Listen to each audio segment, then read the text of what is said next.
నాన్న పక్కింటి అంకుల్ వచ్చారు. తొందరగా రండి నాన్న. ఆగరా. వెయిట్ చేస్తున్నారు. లోపల ఏం చేస్తున్నారు నాన్న? రై ఎందుకు ఇక్కడికి జరుగుతున్నా? బయటికి వెళ్ళండి. ఆయన కూతురు ఇద్దరు కలిసి నన్ను చంపేస్తున్నారు ఇడ. అందరికంటే మంచి అబ్బాయిని ఎతకమంటున్నాడు. ఇలాంటి దేశంలో దొరుకుతాడా? తిరిగి నా 2 జతల చెప్పులు కూడా అరిగిపోయినాయి. ఆయన రౌడీ కాకముందే ఆలోచించాల్సింది, పిల్లలకు పెళ్లి చేయాలి కదా అని. ఆయన పెద్ద రౌడీ అనుకుంటున్నా, ఆయనకంటే పెద్ద రౌడీని మా ఊర్లో. ఆయనకు అర్థం కావట్లేదు.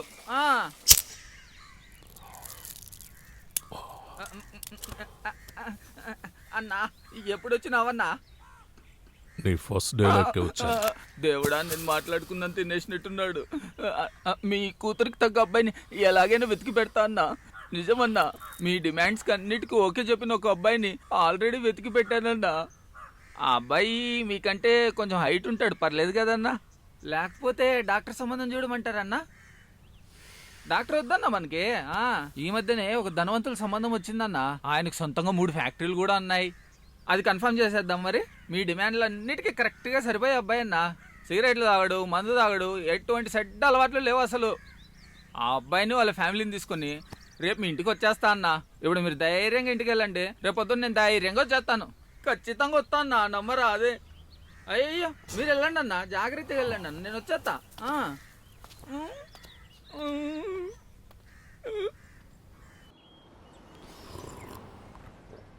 సరే కానీ రేపు బ్రోకర్ 2 గంటలకని చెప్పారు. తను ఉదయాన్నే వచ్చేస్తాడు. మంచి కంపెనీలో ఉద్యోగం. తర్వాత సరే, స్వీట్స్, కాస్త అటువైపు వెళ్ళి తీసుకో బాబు. కేక్స్ తీసుకువెళ్దాం. తను చదువుకుంటుంది కదా, ఇప్పుడు అంత అవసరం ఏంటి? కొన్ని రోజులు వదిలేద్దామన్నా. అది సరే, నాకెందుకో చాలా టెన్షన్గా ఉంది. ఎందుకో ఆలోచిస్తే చెప్పడానికి ఏమీ లేదు. అదే నేను ఇంతకుముందు చెప్పాను కదా, మీకు వయసు అయిపోయిందని వదిలేయండి అన్నా. అదేం కాదురా, మన ఫీల్డ్లో ఎప్పుడు ఎలా ఉంటుందో ఏమీ చెప్పలేం. ఎవరో ఒకరు మనల్ని చంపేసేలోపు అనుకి మంచి సంబంధం చూసి పెళ్లి చేస్తే నాకు మనశ్శాంతిగా ఉంటుంది. ముందు నువ్వు తాగు, వెళ్దాం పద. అన్నీ ప్యాక్ చేసుకుని వెళ్ళాలి. ఓకే, వాటితో పాటు ఇవి కూడా ప్యాక్ చేయండి. ఎంత అయింది? ఏంటన్నా, మీ ఇంట్లో ఏమన్నా ఫంక్షనా? స్వీట్స్ చాలా ఎక్కువ తీసుకెళ్తున్నారు. అదేం కాదు, అమ్మాయిని చూసుకోవడానికి పెళ్లి వాళ్ళు వస్తున్నారు. ఎంత అయింది? 455. నా మొబైల్ ఛార్జర్ ఇచ్చే. అన్నా అన్నా అన్నా దీనికి బిల్ అయిపోయాడు అన్న. ఏంట్రా ఇది? సినిమా బుక్ అన్నా. ఇది కూడా బిల్వే. అది 30 రూపాయలు. వాడిది సినిమా బుక్ చదివే వయసే. తీసుకోండి. ఇలా వండి సార్, తీసుకెళ్ళండి.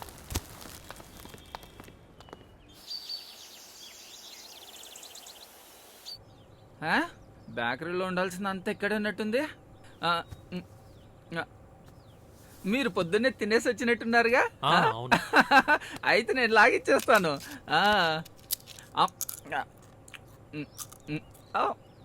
మీరు ఎక్కువ ఆలోచించకండి, ఇది మీకు తగిన సంబంధం అండి. ఈ సంబంధాన్ని ఎన్ఆర్ఐ వాళ్ళు కూడా అడిగారండి. మీకేం చెప్పమంటారు? ఎంత చెప్పినా తక్కువే. ఈ ఊరు చర్చ్ ఫాదర్ ఎప్పుడు బిజీగా ఉన్నా ప్రేయర్ చేయడానికి ఎవరిని పిలిచేవాళ్ళు తెలుసా? ఈయన్నే పిలిచేవాళ్ళు. ఈ కుటుంబం దొరకడము నీకు చాలా లక్కయ్యా. వస్తున్నా అన్నా, వాళ్ళకి ఇవ్వండి అన్న. తీసుకోమా బాబు, తీసుకో. నువ్వు కూడా మీరు తీసుకోండి. తీసుకోండి. ఆయనకి ఇవ్వండి. నేను కూడా అన్నా. అమ్మాయికి అమ్మలేదు కాబట్టి నేనే తెచ్చాను. నేను అంతా చెప్పేస్తానన్నా. ఆలోచించడానికి ఏం లేదన్నా, చాలా మంచి ఫ్యామిలీ. వీళ్ళ ఊర్లో అందరికంటే ధనవంతులు వీళ్ళే అన్నా. నమస్తే. పోతే ఈయనే అబ్బాయి వాళ్ళ నాన్న, ఆవిడ సిస్టరు వాళ్ళ అబ్బాయి. అన్నా, అబ్బాయి కొంచెం బయటికి వెళ్ళాలంట. మీరు అమ్మాయిని పిలిపించేశారనుకోండి, చూసేసి వెళ్ళిపోతారు. సరే, మీరు తింటూ ఉండండి. ఏదో ఒకటి తీసుకొని తిను. మనకోసం త్వరగా రామ్మా. పేరు అడిగావు కదా, అను మంచి పేరు.